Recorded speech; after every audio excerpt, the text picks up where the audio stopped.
Jens Stoltenberg, the Secretary General of NATO, is joining us from Brussels, Belgium tonight. Mr. Stoltenberg, thank you for taking the time for us in Canada.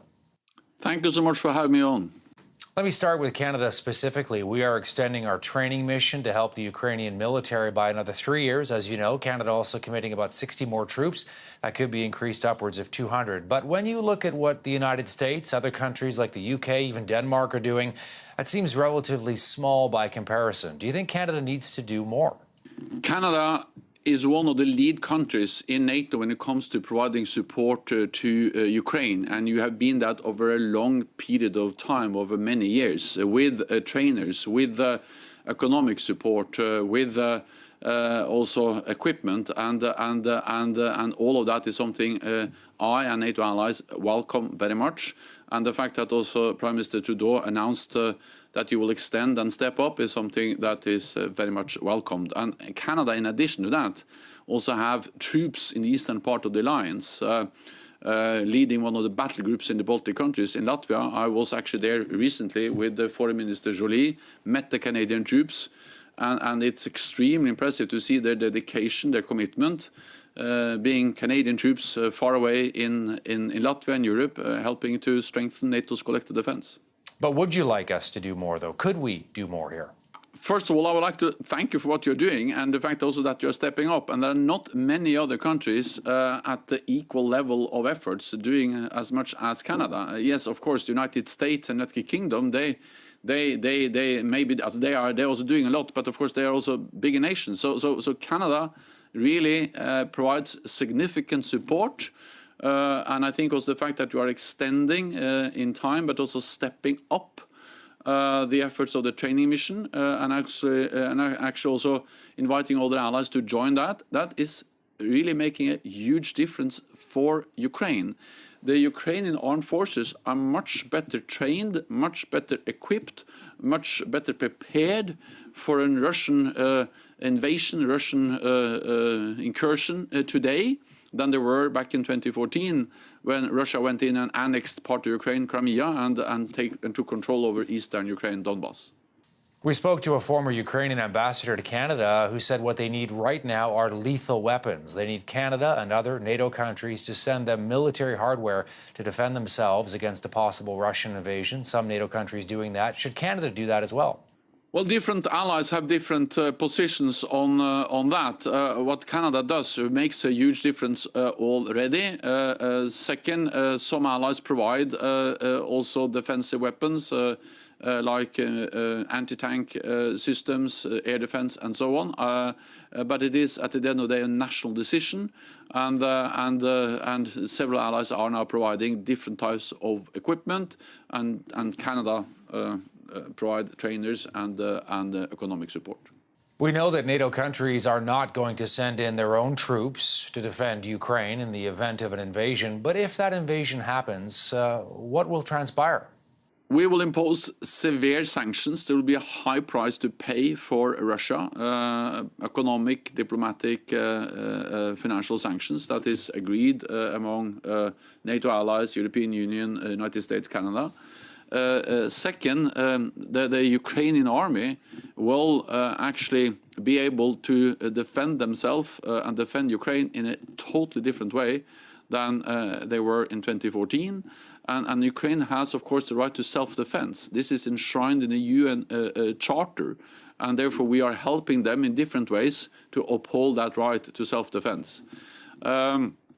Then we will also, of course, make sure that there is no misunderstanding, no room for miscalculation about NATO's readiness to protect and defend all NATO allies. So therefore, we have increased our support and our presence in the eastern part of the alliance. So we provide support to Ukraine. We are providing 100% security guarantees to all NATO allies. Are you concerned at all about the German government under the new Chancellor, Olaf Scholz? Divisions within his government and obviously deep ties that Germany has with Russia, particularly when it comes to energy. Germany is dependent on Russian gas. The idea that the Germans might not be willing to go as far as other NATO countries are, such as the US, the UK, and others. I was recently in Berlin and met with Chancellor Scholz, and the message from him and his government is that they are also ready to impose sanctions. This has been very closely discussed among NATO allies. Chancellor Scholz participated in the meeting with President Biden. I was also attending that meeting, and some of the European leaders, where actually sanctions were one of the important issues we addressed. And then Germany is, of course, strongly committed to NATO's collective defense, to protect and defend all NATO allies. So Germany is leading one of the battle groups we have deployed in the eastern part of the alliance. This is something we did in the Baltic region. Canada is in Latvia, and Germany is leading the battle group in Lithuania. And this is something we did after Russia invaded Ukraine in 2014. So if the aim of Putin is to have less NATO at its borders, they will actually get the opposite. Because when they went into Ukraine the first time, we deployed forces to the eastern part of the alliance, combated the battle groups that we have never had there before, as a direct consequence of what Putin or President Putin did back in 2014. If they invade again, there will be more NATO presence at the borders of Russia in the east of the alliance. So he will achieve the exact opposite of what he tries to achieve. And that is not less, but actually he will get more NATO. And let me ask you about Ukraine and its future potentially in NATO. You know, back in 2008, then U.S. President George W. Bush talked about both Ukraine and Georgia joining NATO. Now we're hearing from President Joe Biden it could be quite a while, maybe 10, 20 years before that could actually happen.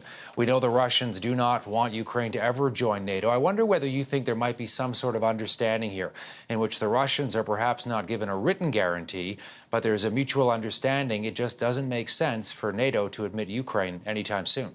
What Russia has proposed on the issue of membership is unacceptable, because what they have proposed is a legally binding treaty that NATO should sign, and promising that no country will ever join NATO again. There will be no new members. So this goes beyond Ukraine. This is also about, for instance, Finland and Sweden. And therefore, I think it's very interesting to listen to what the Finnish president and the Prime Minister of Sweden has clearly stated, that even though they are not currently applying for membership, they really think it's absolutely wrong if NATO signed such a binding legal agreement, closing the door to NATO forever. This is about the freedom of every nation to choose its own path, including whether it wants to be part of a military alliance as NATO, or do not want to be part of such an alliance. That's for every independent nation to decide, and the Russian proposal totally contradicts that idea of sovereignty, the right to choose your own path as a sovereign nation. When it comes to Ukraine, well, we have said that now we focus on reforms to help to modernize their defense and security institutions, help them to fight corruption, and then it will be for 30 NATO allies and Ukraine to decide when we assess that Ukraine is ready for membership. Jens Stoltenberg is the Secretary General of NATO, joining us today from Brussels, Belgium. Mr. Stoltenberg, thank you so much for taking the time for Power Play. Thank you so much.